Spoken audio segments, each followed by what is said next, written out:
Well, thank you. Thank you for having me. I am not so sure I want to uh, comment on that extensively because probably like you, I read a couple of stories on social media about about um, the, about the decision of some lawyers to set up another association of lawyers akin to the NBA. But these days, when I read such stories on social media, I have to be careful before I give it any, before I pay too much, put too much weight or attach too much weight to it. I would wait for, I have to do some verifying of my own.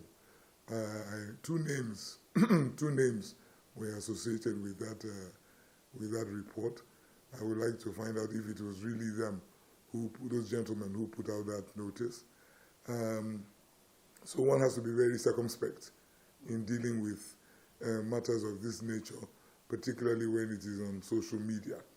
But having said that, there's no doubt in my mind that I haven't just come out of an election.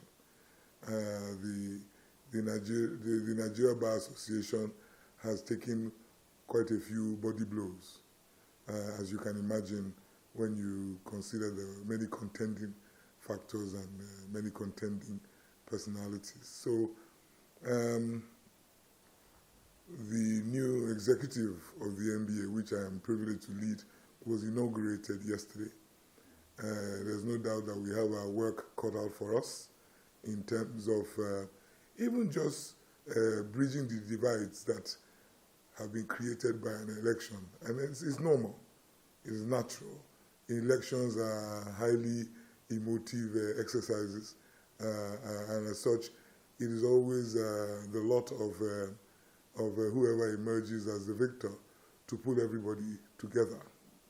So I recognize that responsibility has now fallen on our shoulders, and so we will definitely be reaching out to our members, asking that we wipe the slate clean, we focus on building an even stronger association. And so for me, basically, I don't think that it would augur well for the legal profession in Nigeria for our association or for us to be splintered as far as the NBA is concerned. And you can be sure that I will work hard to keep the NBA together as a united bar. I just want to look at this side by side with what your should I say your agenda as the new NBA president. How does it tally? How does this affect, so to say, your presidency? Well, I think one of the things that was a recurring theme as I was contesting or campaigning, as it were, for the office, was that I thought that we ought to have a bar that works for all of its members, irrespective of the aspect of the profession in which they operate. So I think what you might find is that this is the perfect opportunity for us to make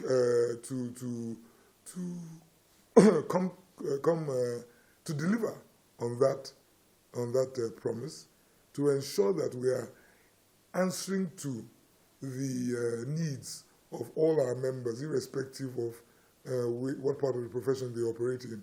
And I believe that when we do that, as we begin to indicate, as we begin to exhibit that this is exactly how we intend to operate, you will find out that there will be a coming together of the profession, because once everybody is convinced that they have a leadership that is interested in all of their issues, I think that will bring us together. A lot of sometimes you find out that people are not so sure that they are included. There's no sense of inclusion or inclusiveness. So that we are going to be dealing with. So I think maybe it's a perfect storm. Okay, my last note. I just want to find out. I mean, a couple of issues came up during the election. The election, there's also the LFI issue during the NBA conference. Do you think any of this it's coming to play with this issue that is coming up? Sorry, you mean the El-Rufai? As well as the election. Do you think it has anything to do with what's happening? No, I think these are isolated incidents, right? Yes, we had an election. We were very keenly contested. I don't think in recent times we have had an election that caught the attention of so many lawyers and non-lawyers, and there will always be sides to an election. So it brought up many issues, and so that is on one side, right? And we're still dealing with the fallouts of that. And then, of course, then there was the issue with the Nigerian annual general conference and the invitation of His Excellency Nasser El-Rufai to be a speaker, and then the decision by the National Executive Committee of the NBA to rescind that invitation. Yeah, that also has thrown up its own issues. So, but I don't see the connection. I just think they're two isolated episodes, but both of which have thrown up issues that, as president today, I would have to deal with. But I'm resolute. I'm very clear in my mind that everybody's important. Everybody's view is important, and we must reach out to everybody and in the association and without to try and find some kind of a meeting point. Well, I think there is a threat of emergency. It has not emerged, but there's a threat of it, and I cannot pretend not to be aware of it because I read on both social media, and the conveners were kind enough to have sent that messages to the leadership of the bar. As one of the leaders of the bar, I read it, and I cannot pretend that I didn't read it. And so my reaction to it is that such moves are being provoked by the leadership of the bar. When I mean bar, I mean the leadership of Nigerian Bar Association. But by the way, let me make this point very clear. It will be myopic and short-sightedness for anyone to say that membership of Nigerian Bar Association is statutory. It is not. Nigerian Bar Association is not a creation of any law. And let me also say that there is one indissoluble and indivisible bar in Nigeria, and it is called the Nigerian Bar. We were called to the Nigerian Bar, enrolled in the Supreme Court of Nigeria as solicitors and advocates of Supreme Court of Nigeria by the honorable body of benchers, the highest decision-making organ of the legal profession, that I've had the privilege of being a member. No Nigerian lawyers, whether living or dead, was ever called to the Nigerian Bar Association. That distinction must be very clear. And so, when you are talking about division of the bar is not divided, but the association of lawyers is what is being proposed to be divided because of primordial partisan interest of those we thought are the shining examples of the profession, compromising and wanting their interests to be protected at all costs, even when things are not done rightly. It's like when you have children who run to you for resolution of disputes, and rather than being straightforward and come out with a statement that shows that what was done was wrong and must not continue, you tell the person, oh, you have a justifiable cause, but let us manage it, thereby attempting to heal wounds on an iron in the body it will go gangerous. And this I have written and I keep saying that let nobody say that those who are nurturing the idea of forming a parallel association of lawyers are doing so and is dead on arrival. Such statements are provocative, is inciting, and has a tendency, and I want to say this, when a bird wants to fly and you start throwing a stone, it does not take any other longer period for the bird to fly.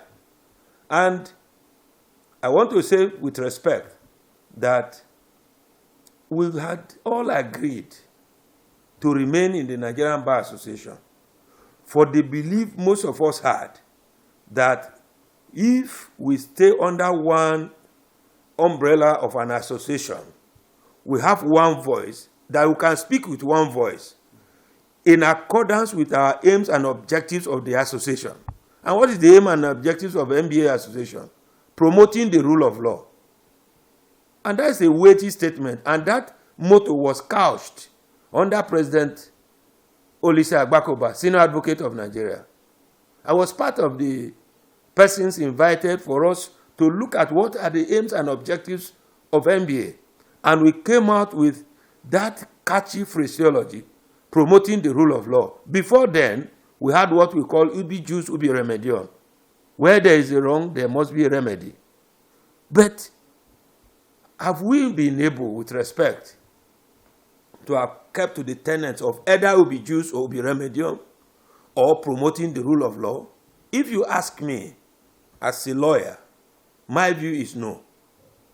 And so some persons feel very terribly aggrieved that NNBA is derailing from its core mandate. And we are now engaging in political jamboree and engaging in the murky water of politics and in the murky water of religion, which has explosive tendencies to bring down even a nation. And this provocation came from, I'm not a fan of El-Rufai. He's not my friend. But this, the last stroke that broke the camel's back, that makes some persons to say, look, to hell with NNBA, was that a political decision said to have been taken by neck of NNBA. And that's a story for another day. But if it is neck decision, why was the outgone president of the bar writing apologies to El-Rufai, routing it to the Governors Forum? Why was he seeking for nomination of replacement of El-Rufai from Muslim Lawyers Association? Why did he not ask for Christian Lawyers Association to nominate? Why did he not ask for those who are not even Christian or Muslim, but who are atheists or who are free thinkers and are members of the legal profession for nomination? Why should we even throw our conference to political actors? Why should the funding of our conference be tied to the upper strings of politicians and corporate persons? Because promoting the rule of law means that if the rule of law must hold sway in our society, then we must ensure strict adherence to the rule of law, either by corporate practitioners, by those in governance. So if you invite a governor or a past president or past leaders who are themselves guilty of genocide to speak to you in a conference, or let me give this example, in a meeting to be held in heaven, then you invite Satan as guest speaker, what will you think the other angels in heaven will say? So these are reasons that some lawyers are kicking against it, that the NNBA, as a professional association that was supposed to be apolitical, that's supposed to be above board, have chosen to sell its birthright like Esau in the Bible on a pot of porridge. I was going to ask you, For a pot of porridge, I mean. you mentioned. You are aware. I think Olumide Akpata, who had been sworn in as president of NBA yesterday, was himself one of the candidates that complained before the election that led to his emergency as president. How our processes of election were shrouded in a manner inconsistent with our constitution and in secrecy that only the leadership then knew what was in the offering. In other words, to borrow the language of late K.O. Mbadiwe, it was not late Chief Jebediah Okoye as 430. NBA's affair was not being run in opundential. And so, to borrow the language of Chief K.O. Mbadiwe, there was not a concordia among the rank and files, including some senior members of the bar, because the constitution of the NBA set out how its elections are to be conducted.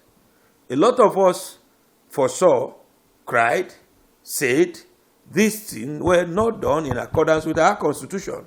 Mark you, NBA has a committee called Election Monitoring Committee to monitor INEC. If INEC today wakes up to conduct Nigerian election, first, without disclosing to you the person engaged as ad hoc staff to conduct election, you only get to know it on the field. Will Nigeria not cry blue mother? So in our own case, no lawyers, including my now sworn president, Olumide Akpata, did not know who was, at least from what I read of him, did not know who was going to conduct that election until the day of the election. The same thing with other candidates. And these complaints have been there. At least I said it before. In 2016, there was complaint. 2018, there was complaint. Up to that, it led to litigation. And at the end of the day, you said, oh, let's forget about it. We'll improve next. Good, he set up electoral committee yesterday. But I was expecting a far much more serious committee than that. The reason is very simple. You see, there's a president in this country that a lot of Nigerians made reference to, and it's President Umaru Yar'Adua. When he was elected, he came and acknowledged publicly that the election that produced him was flawed, and set up Justice Uwe's election committee, electoral reform committee. Justice Uwe was not known to be a strong supporter of Yar'Adua. Are you with me? Yes. And Nigeria had confidence in that committee. It was not populated by Yar'Adua supporters. So the first error is, who are the members of the committee? How independent will they be? What has happened to previous constitutional arrangements?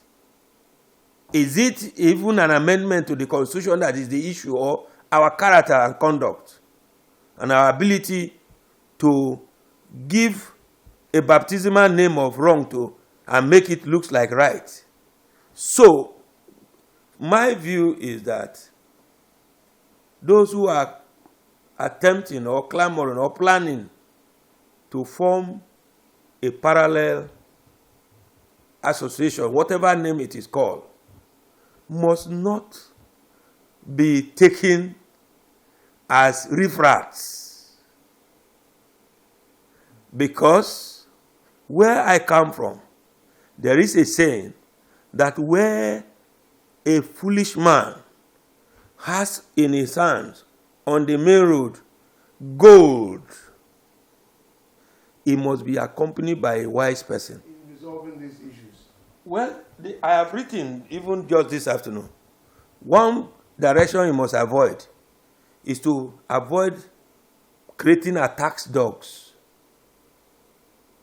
Because right now we have attack dogs who abuse senior lawyers and even young lawyers that do not agree with them.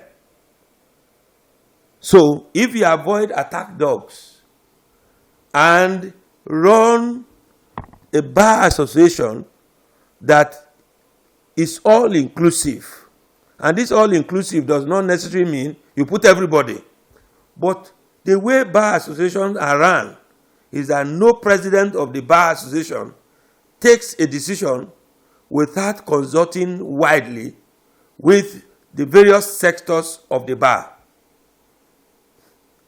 And so, if you begin to take a decision that seems to suggest that my views does not matter, the views of other persons do not matter, then you are creating more trouble for the association.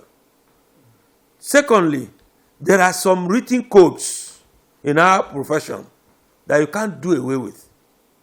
So this idea that once you become president of the bar, even those who did not support you must be punished and kept out of circulation cannot work. So he is now the president of the bar, is the president not only of young lawyers, but is also president of senior advocates of Nigeria. So this idea that the number of senior advocates is infinitesimal compared to the number of the younger members of the profession who have come to join the profession, and even senior members of the profession, and that whatever the young members of the bar decide is final, must be carefully looked into. Because a child may be wealthy in money, but he cannot be too rich in rank compared to his parents. There is none of us here that have never been young lawyers. I was once a young lawyer, and I had my tutelage under principals. And up to including now, I do not disrespect my principal, even though the two of my principals are not senior advocates of Nigeria. But I give them that respect because a man or woman who does not respect the source of the river he drinks may soon run out of supply. And I think that the leadership of the current leadership, led by Olumide Akpata Esquire, must and should nip in the bud the controversies and the insults, the abuse that senior members of the bar are now subjected to on various WhatsApp platforms. If that is not done, we are just sitting on the keg of gunpowder. The NBA will, if we are not careful, will be divided not only along regional lines, it will be divided along religious lines, it will be divided against ethnic line, and the bar. And when I talk of bar now, I mean the legal profession will be worse for it. That was why in my reaction to Chief Mike Ozokome's statement that idea is dead on arrival, I said the views of Malam Yusuf Ali and eminently senior members of the bar and Chief Yomi Edu in the Tribune today, or Tribune newspaper that I've read, is more preferred because it sounds conciliatory rather than antagonistic. Because if you antagonize me, I will do everything within me to ensure that I make whatever is available within me, I set my arsenal and make everything ungovernable for you. And no members of the bar should be ignored because you don't know their connections. You may know us, but you don't know what they can do, even underground. That is why I said that when a foolish man is on the road with gold, don't undermine that he's foolish. There may be wise men behind it. Thank you very much.